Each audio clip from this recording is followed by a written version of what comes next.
What up, what up, what up? What's going on, guys? Your boy GS. Welcome back for another Madden 25 online rank match. Today we have the Detroit Lions going up against the Seattle Seahawks.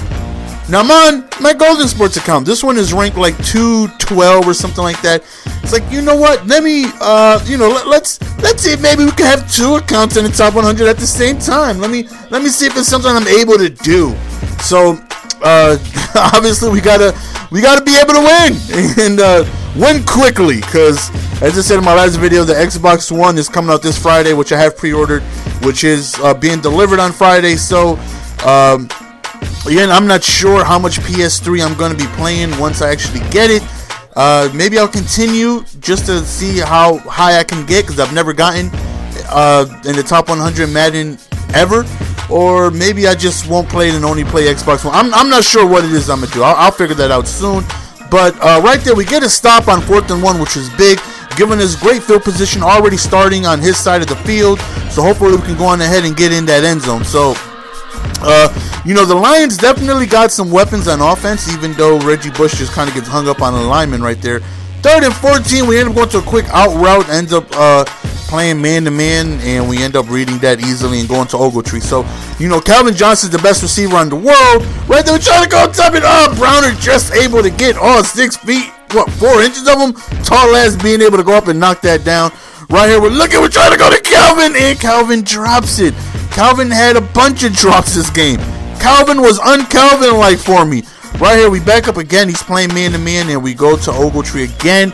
On the out route, being able to continue the drive. Hopefully, we can go on ahead and punch this in the end zone. We try to go. It's a nice run. We go to Reginald Bush, and we end up picking up the first score of the game. So we are in the lead. We are up 1 possession, which is always good. We do get ball at halftime. So, with the Seahawks being a very, very tough defense, I felt like he might be one of those guys. Actually, a lot of people, you'll be surprised, man, really rely on the strength of just the Seattle Seahawks pass defense, and just play like man-to-man and stuff like that. If the right corner is on you, if Browner or Sherman are one of the guys who you try to hit an out route with, something like that, they will make it tough for you. Their pass coverage is really, really, really good. Right there, caught me with the screen bait. I went down, and he ends up just going to Percy over the middle. So, good job by him. Right here he is in his own red zone attempt, and he ends up finding a wide open Percy Harvin right there. Is that Harvin or Tate? Ends up scoring a touchdown. Nonetheless, it's someone on his team that scored a touchdown. So, game is tied here, 7-7, and, I definitely want to be able to run the ball with Reggie, but sometimes I get a little worried because he is a smaller back, and you run into Bobby Wagner, who runs like 50 miles an hour. He's going to crush you. Right here, we go to the bubble, and we try to get Calvin, just trying to get him going, trying to give him small passes. That way I can just get him involved, any way I could possible. Right here, we try to go to the counter, hoping for a premature dive, but he wasn't falling for that. But we do pick up a couple of yards. Better than nothing, right? So, here we go. Right here, we hit him with the read option. We go Stafford. Now, Stafford has 70 speed. He's no Russell Wilson, but 70 is quick enough where if you do a read option, you can sneak away with a good, 10 yards if he's not paying attention.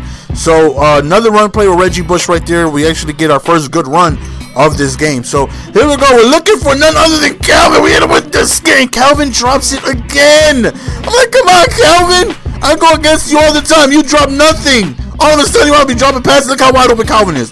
Look, we give it to Calvin. Jump on, and he drops another pass.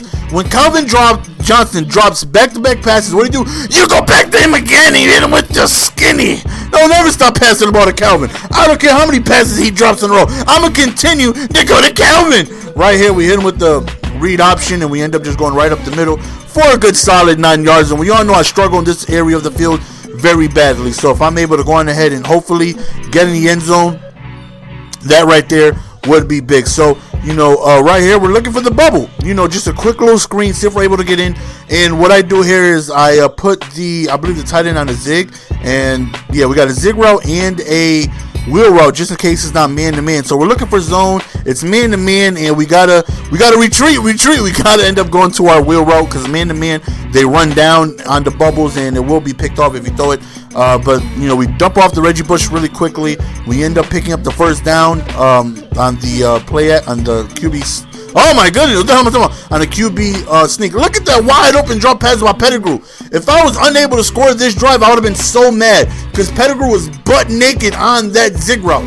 Like butt naked, you gotta pay $75 an hour to see somebody that butt naked. How does he drop that? But thankfully we end up scoring, so there's no anger issues going right now. I would have been mad if I was unable to score a touchdown on that drive, knowing I dropped a blatant, easy, wide open touchdown. So here we go back on defense, and you know, you got to be careful for this. This is what Russell Wilson brings to the table. This is why he's so tough to try and defend. He can take off. And you also got Marshawn Lynch to worry about.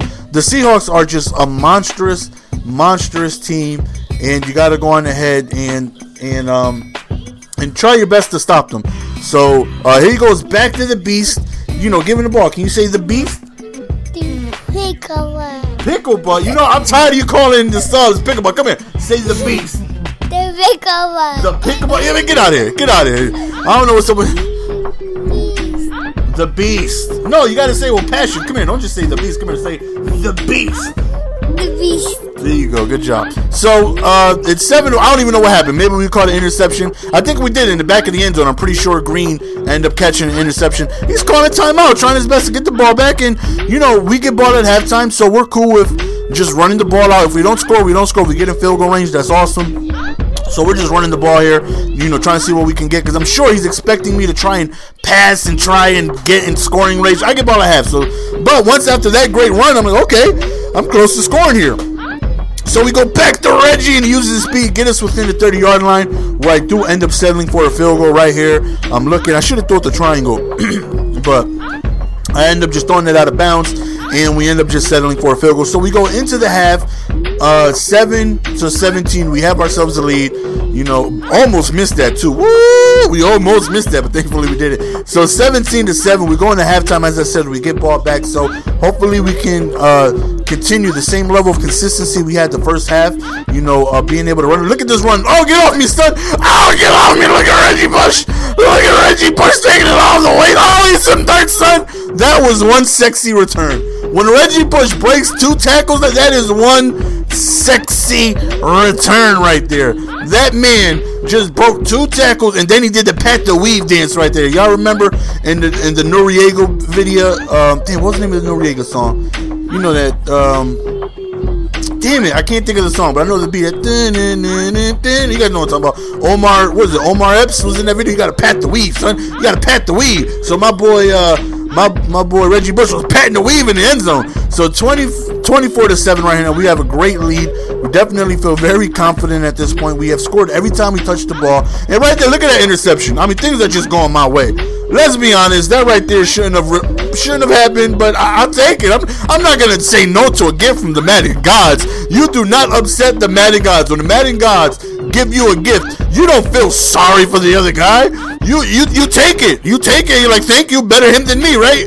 Better him than me. We end up going to well, that was supposed to be an out route, but I threw it a little too soon, so he wasn't able to really out the route. But right there, we ended up hitting Calvin, who gets his first touchdown of the game, and now our lead is 31-7. And now we're just feeling like game is over. You know what I mean? All I really need is the ball, because I feel like he doesn't have what it takes to stop me on offense. I've already stopped him more than enough time for me to be able to win this game. So he can go on ahead and go on a scoring spree all he wants, and you know, stuff like that. As long as I'm consistent on offense, you know, there's nothing he can do.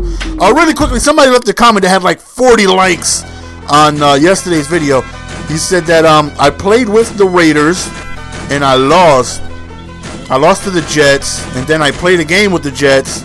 And then I played against a team, and then the next game I played with the team that I beat or whatever. He was saying, why don't I every team that I beat, why don't I use that team as my next team? Problem is, I'm only going to be using a handful of teams then, and they're going to be some of the better teams in the game.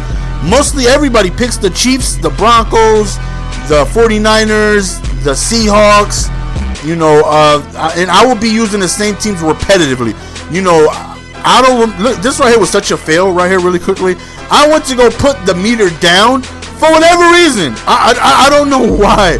For whatever reason, my brain, right, my cerebellum, told me, "Hey, GS, why don't you try moving the arrow down with the right thumbstick?" For whatever reason, I hit the right thumbstick down, which started the kick meter. I don't know. I know it's left to angle the kicking meter, but I hit right thumbstick for whatever reason. I don't know what the hell happened. The meter started. I was like, oh my god, oh my god. I got nervous. Like, oh, what the hell is this? Why is it starting? Then I realized I hit the right thumbstick. My bad, my bad. But as I was saying, how many times this year have I faced, you know, the Lions? How many times have I faced the Falcons? How many times have I faced the Dolphins or the Jaguars? Not too many times. And if I played, you know, if the next game I play with is the team I just played against, then I'm not going to be able to pick a lot of the teams, because mostly everybody online picks from like 6 teams. Seahawks, Niners, Seahawks, Niners, Eagles, Chiefs. You guys already know the best teams in the game, and I don't want to continuously play with these good teams. You know what I mean? I like trying to give you guys gameplays with other teams. You know what I mean? Such as, there are people like good teams like the Saints that nobody really picks, or the Patriots, good team, not too many people picked them. And I already know if I played with the team that I just played against, then you guys are going to be missing out on a lot of different teams. So right now we got a lead that's astronomical, so astronomical that I got to use a word like astronomical. I don't even know what astronomical means. I think I heard it during like a friend's rerun. I don't know. Astronomical may be the science of astrology. Astronomical may be another word for amazing. I don't know. It's just a fun word. Astronomical. Listen, people, when you go to school tomorrow, right? If anybody's in school, take the GS challenge. Use the word astronomical towards your teacher tomorrow. At one point, just come back from lunch and be like, you know what? That milk was absolutely, positively astronomical. Or you're your gym teacher, like, you know, I saw Mr. Goldensport's video yesterday. It was astronomical. You know, just use the word astronomical. Get that in your daily vocabulary. If somebody says, you don't even know what that means, like, you know what? You don't got to know what it means to say it. You don't got to know what it means to say it. This ain't no quiz. This ain't no essay where I need to explain my answer. I said what I wanted to say, and that's it. Shut up. Mind your business. Mind your astronomical business.